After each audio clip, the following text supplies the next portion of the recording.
First and foremost, do you condemn what Hamas did inside Israel to Israeli civilians? There are dead and there are hostages. First and foremost, the Western media must really abandon this framework that has gotten us to where we are today. Okay, but I just want to know, do you support the killing of civilians? Of course not, of course not, of course not. So do you condemn that? The loss of civilian life is tragic in all sides. And what is happening is extremely worrying and very tragic. And as we speak, the loss of lives, you've counted 70 Israeli deaths. There is more than 200 Palestinian deaths so far, more than 1,600.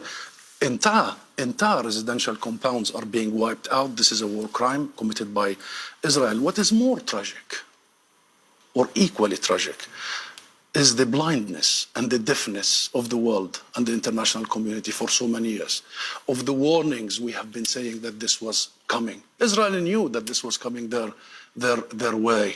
We, the National Movement of Palestine, the PLO, have found a different path 30 years ago.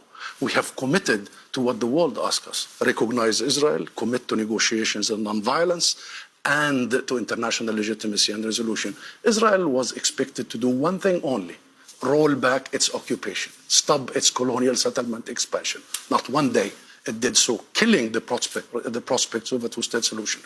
And the world was expected to do one thing, Christian: uphold international law equally on everybody, on Ukraine, on Palestine. And the world fails to do that. So now no accountability. Now, every single political avenue is blocked. Every single legal avenue for us is blocked, like the ICJ, the International Court of Justice. You've heard what the US said, or the UK said. I want to know what happens now. What happens now? It's There's a war that Israel has declared after Palestinian militants, who I don't think you're friends. Hamas is not a supporter of the Palestinian Authority. There's a war. And as you say, there's going to be a massive escalation. There is a war. You see, we're having this conversation because Israelis have seen what they have seen today. But my people see this every day, every single day. Palestinians are targeted, killed, arrested, surrounded. Their land is confiscated. Their holy places are desecrated. Not only Muslims, but Christians. You have been following what is happening in the Al-Aqsa Mosque and in our Christian churches, the spitting on Christian worshippers.